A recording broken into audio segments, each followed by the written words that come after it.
नमस्कार, आपके साथ मैं हूं अभिलाषा पाठक। उत्तर प्रदेश के चुनाव में जातियां किसी भी पार्टी की जीत और हार का बड़ा फैक्टर होती हैं।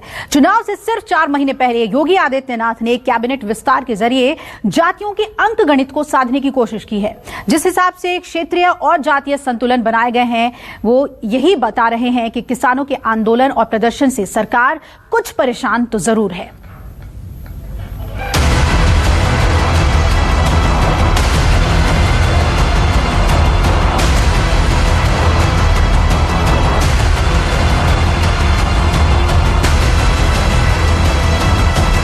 चुनाव से सिर्फ 4 महीने पहले मोदी का फॉर्मूला योगी ने अपना लिया। जातियों को साथ लिया गया, खुश कर दिया गया। फॉर्मूला क्या था, इसे समझने के लिए आपको 2 तस्वीरें देखनी पड़ेंगी। जुलाई में नरेंद्र मोदी कैबिनेट में उत्तर प्रदेश के 7 चेहरों को शामिल किया गया। 1 ब्राह्मण, 3 दलित और 3 ओबीसी। बिल्कुल इसी फॉर्मूले पर योगी भी चले। 26 सितंबर को जब योगी कैबिनेट का विस्तार हुआ तो उसमें भी 1 ब्राह्मण, 3 दलित और 3 ओबीसी समुदाय के लोग मंत्री बनाए गए। योगी सरकार के मंत्री परिषद विस्तार में 1 ब्राह्मण, 3 दलित और 3 ओबीसी को बहुत सोच समझ के जगह दी गई। सिर्फ सामाजिक संतुलन का ही ख्याल नहीं रखा गया, बल्कि क्षेत्रीय संतुलन भी देखा गया। पश्चिम, पूर्वी उत्तर प्रदेश और अवध तीनों को प्रतिनिधित्व दिया गया। समीकरण साधने के साथ साथ यह भी ख्याल रखा गया कि ब्राह्मण को अगर बड़ी कुर्सी मिलती है तो ज्यादा कुर्सी ओबीसी और दलित कोटे को मिले। बीजेपी का विनिंग फॉर्मूला है जातीय समीकरण और क्षेत्रीय समीकरण को मिला दो और विजय हासिल कर लो। इन 7 लोगों के शपथ लेते ही योगी कैबिनेट भी पूरी हो गई। ब्राह्मण समुदाय से चेहरे थे जितिन प्रसाद। उन्हें शामिल करके उत्तर प्रदेश के 11% ब्राह्मणों तक मैसेज पहुंचाने की कोशिश की गई। ओबीसी कोटे से धर्मवीर प्रजापति को मंत्री बनाया गया। धर्मवीर प्रजापति माटी कला बोर्ड के अध्यक्ष रह चुके हैं और ओबीसी के बड़े चेहरे हैं। दूसरे ओबीसी मंत्री बने छत्रपाल गंगवार, कुर्मी समुदाय से आते हैं। और ओबीसी कोटे से तीसरी मंत्री बनी संगीताबेन। जबकि दलित कोटे से भी 3 मंत्री बनाए गए। पलटू राम दलित हैं, बलरामपुर से जीत कर आए हैं। दिनेश खटिक एससी कोटे से आते हैं, मेरठ के हस्तिनापुर से विधायक हैं और संघ के कार्यकर्ता हैं। संजीव कुमार भी एससी कोटे से मंत्री बनाए गए। योगी कैबिनेट विस्तार की एक खास बात और रही। डॉक्टर संगीताबेन, संजय गौड़, दिनेश खटिक जैसे नेता 2017 में पहली बार चुनाव लड़े और जीत गए और पहली बार में ही मंत्री बन गए। यानी बीजेपी ने नए चेहरों पर कैबिनेट विस्तार में भरोसा जताया है। ये अमित शाह का फॉर्मूला है, जिसका प्रयोग अब योगी आदित्यनाथ ने किया है। नए चेहरों को मौका देकर एंटी इनकम्बेंसी को कम करने की कोशिश की गई है। उत्तर प्रदेश में अधिकतम 60 मंत्री बनाए जा सकते हैं और इस शपथ ग्रहण के साथ ही योगी कैबिनेट पूरा हो गया। 60 सदस्यों के कैबिनेट में अगड़ों और पिछड़ों को बराबर की हिस्सेदारी देने की कोशिश की गई।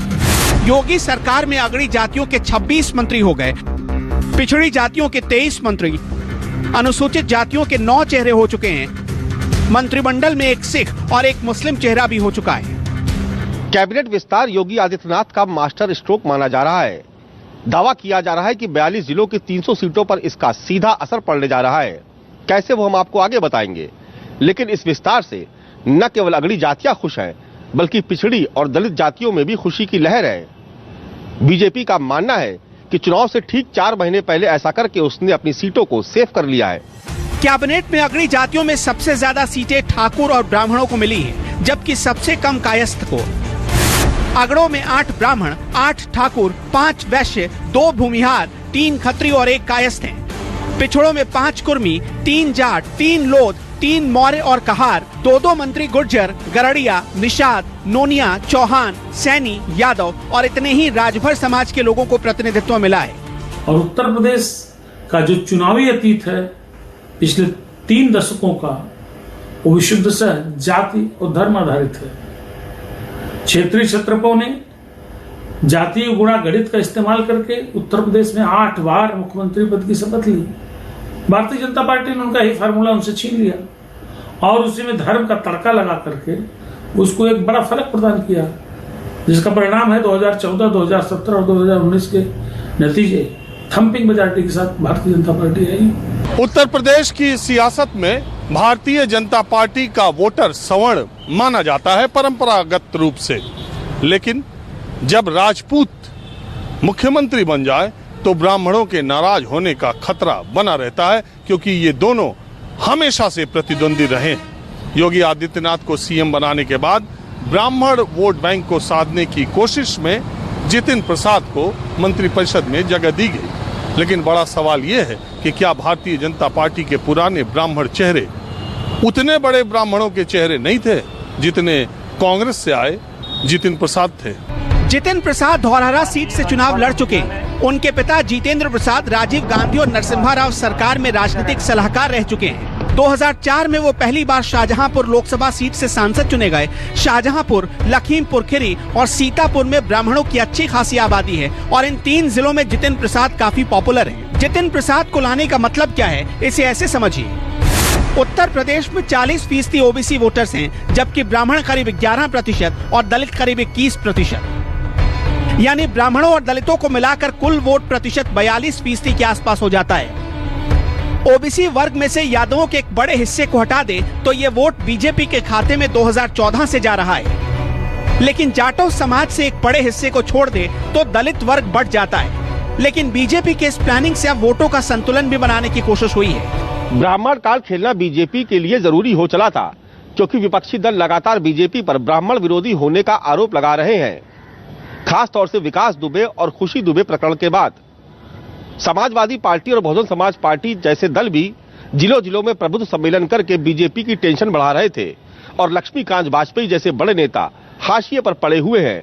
ऐसे में जितिन प्रसाद को कैबिनेट मंत्री का पद देना बीजेपी के लिए किसी संजीवनी से कम नहीं है। दिनेश शर्मा उप मुख्यमंत्री, श्रीकांत शर्मा ऊर्जा मंत्री, ब्रजेश पाठक कानून मंत्री, ब्राह्मण चेहरे से ये तीनों बड़े नाम, तीनों कैबिनेट मंत्री। योगी कैबिनेट में 53 मंत्रियों के मंत्रिमंडल में 9 मंत्री यानी 17% ब्राह्मण पहले से मौजूद थे। और तो और जुलाई महीने में मोदी सरकार ने जब कैबिनेट का विस्तार किया तो लखीमपुर खीरी के सांसद अजय मिश्रा टेनी को भी जगह दे दी गई, यानी 4 ब्राह्मण चेहरे उत्तर प्रदेश के हो गए। इसके बाद भी जितिन प्रसाद की जरूरत बीजेपी को क्यों पड़ी, इसके पीछे कुछ तो खास बात होगी। दरअसल जितिन प्रसाद कांग्रेस में रहकर ब्राह्मणों के कल्याण के लिए बेहद एक्टिव रहते थे। ब्राह्मण चेतना मंच नाम का संगठन बनाकर वो ब्राह्मण तबके के युवाओं को अपने साथ जोड़ने की मुहिम चलाते रहे। यूपी में ब्राह्मण कल्याण बोर्ड के गठन का मुद्दा भी उठा चुके हैं, इसलिए बीजेपी को लगता है कि अगले चुनावों में वो इन्हें कैश कर सकती है। उत्तर प्रदेश में भारतीय जनता पार्टी और योगी आदित्यनाथ सरकार से ब्राह्मणों की नाराजगी का विषय चर्चायाम है। इस बात की हर पॉलिटिकल पार्टी कोशिश कर रही है कि 2014, 17 और 19 में ब्राह्मण मतदाता जो भारतीय जनता पार्टी के साथ इंटैक्ट था, तमाम कारणों से अगर नाराज हुआ है तो उसको अपने पाले में किया जाए, इसलिए प्रबुद्ध सम्मेलन हो रहे हैं। समाजवादी पार्टी और बहुजन समाज पार्टी तो इसके लिए बहुत परिश्रम कर रहे हैं। ऐसे में ब्राह्मणों को तवज्जो देना न्यूनतम आवश्यकता थी भारतीय जनता पार्टी के लिए, और जितिन प्रसाद को संभवतः इसी उपाय का एक हिस्सा बनाया गया है। लेकिन जितिन प्रसाद को आगे बढ़ाने के चक्कर में बीजेपी में पहले से मौजूद ब्राह्मण चेहरों को दरकिनार करना पड़ा है। लक्ष्मीकांत वाजपेयी इनमें से एक हैं। 4 बार विधायक रह चुके हैं, उत्तर प्रदेश बीजेपी के प्रदेश अध्यक्ष रह चुके हैं, फिर भी पार्टी ने उन्हें याद नहीं किया। हालांकि कुछ लोग दावा कर रहे हैं कि लक्ष्मीकांत वाजपेयी की उम्र 70+ हो चली है, जो मोदी और अमित शाह के फॉर्मूले पर फिट नहीं बैठती। दूसरी तरफ बीएसपी और एसपी जिस तरह से ब्राह्मणों को लेकर एक्टिव हुई थी, उसने बीजेपी के कान खड़े कर दिए थे। बीएसपी ने अयोध्या से ब्राह्मण सम्मेलन की शुरुआत की और अपने सियासी समीकरण को साधने की कोशिश शुरू कर दी। मायावती ने ब्राह्मणों को साधने की जिम्मेदारी सतीश चंद्र मिश्र और पूर्व मंत्री नकुल दुबे को दी थी। अखिलेश ने अपने 5 ब्राह्मण नेताओं को एक्टिव कर दिया था और भगवान परशुराम की भव्य प्रतिमा लगाने का भरोसा देने लगे थे। इसलिए इन सबकी काट बीजेपी ने जितिन प्रसाद के तौर पर ढूंढी है। सरकार के कार्यकाल के बाद कहीं न कहीं कुछ लोगों में सरकार को लेकर नाराजगी रहती है। इस सरकार में तमाम चीजें हैं। किसान आंदोलन एक तरफ चल रहा है, उसको लेकर लोगों के बीच में नाराजगी है। कोरोना मिसमैनेजमेंट को लेकर नाराजगी है। ओबीसी में नाराजगी है कि उनको उचित प्रतिनिधित्व तो नहीं मिला। तो एंटी इनकम्बेंसी तो कहीं ना कहीं है। सरकार की जो मंत्रिमंडल विस्तार 5 महीने पहले हुआ है, इसका कोई बहुत औचित्य नहीं था, सिवाय इसके कि सारे जातीय समीकरण साधने की कोशिश की गई है। अगर कैबिनेट विस्तार का मोदी मॉडल काम कर गया तो बीजेपी बहुत फायदे में रह सकती है। ऐसे में सिर्फ 2 चीजें बीजेपी के इस फायदे को नुकसान में बदल सकती है, पहला किसान और दूसरा जाट।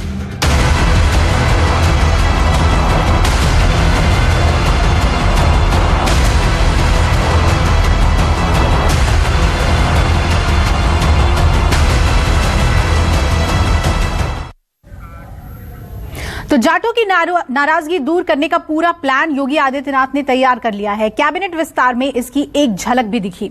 योगी के पास एक बैकअप प्लान भी है। अगर जाट नहीं मानते तब क्या करेगी सरकार, तब उनके पास कौन से विकल्प होंगे, इस डिटेल रिपोर्ट में देखिए।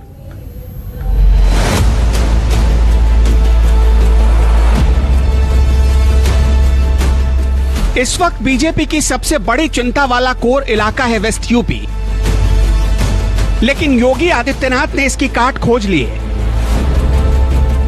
वेस्ट यूपी के ज्यादातर किसान जाट समुदाय से हैं।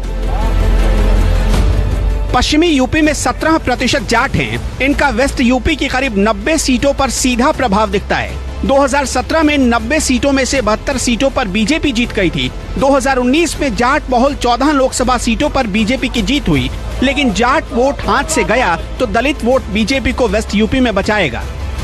चुनावी रणनीति में बाकी पार्टियां ये देखती हैं कि किस वोट बैंक में सेंधमारी करनी है। भारतीय जनता पार्टी ये देखती है कि कौन सा वोट बैंक खतरे में है। पश्चिमी उत्तर प्रदेश में किसान आंदोलन को देखते हुए भारतीय जनता पार्टी को ये लगता है कि अगर जाट वोटों का नुकसान हुआ तो उसकी भरपाई पश्चिम से दलित वोटों से की जा सकती है। इसीलिए उधर से दलित मंत्रियों को बनाने में भारतीय जनता पार्टी ने ज्यादा दिलचस्पी दिखाई कि अगर जाट वोटों का नुकसान हो तो दलित वोटों से भरपाई की जा सके। पश्चिमी यूपी में बीजेपी कोई रिस्क नहीं लेना चाहती, इसलिए पहले जाटों की जगह गुर्जरों को साधने की कोशिश हुई, पर मूर्ति पॉलिटिक्स में बीजेपी फंस गई। अब जाटों की जगह दलितों को लुभाने की कोशिश की जा रही है, पर यह कितना काम करेगा?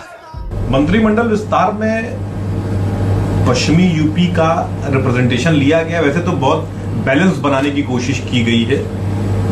ईस्टर्न से भी 3 लिया गया, वेस्टर्न से भी 3 लिया गया है, सहारनपुर को आप बीच में मान सकते हैं। लेकिन वेस्टर्न यूपी से 3 चेहरों को लेकर कहीं ना कहीं एक मैसेज तो दी ही गई है, क्योंकि जो किसान आंदोलन को लेकर नाराजगी है, जो जाटों में वहां नाराजगी है, तो एक बड़े वर्ग को साथ लेकर चलने की कोशिश की गई है कि हाँ, पश्चिम यूपी सरकार के ध्यान में है। मैं दिनेश खटीक ईश्वर की शपथ लेता हूँ। मेरठ के हस्तिनापुर से बीजेपी विधायक दिनेश खटीक मंत्री बनाए गए। शपथ ग्रहण करने का कष्ट करें। मैं धर्मवीर सिंह ईश्वर की शपथ। आगरा से धर्मवीर प्रजापति। मैं छत्रपाल सिंह गंगवार। बरेली से छत्रपाल गंगवार। इन सभी लोगों को राज्य मंत्री बनाया गया है। किसान आंदोलन का बड़ा बेल्ट मेरठ और आगरा भी है। बीजेपी विधायक राजेश अग्रवाल और धर्मपाल सिंह को जब राज्य मंत्रिमंडल से बाहर किया गया तो उनके हट जाने के बाद बरेली के लोग खुद को उपेक्षित महसूस कर रहे थे, लेकिन छत्रपाल गंगवार के जरिए बीजेपी ने उन्हें भी साथ लिया है। यानी कैबिनेट विस्तार तो सिर्फ बहाना है, निशाना कहीं और है। Bureau report, news 24।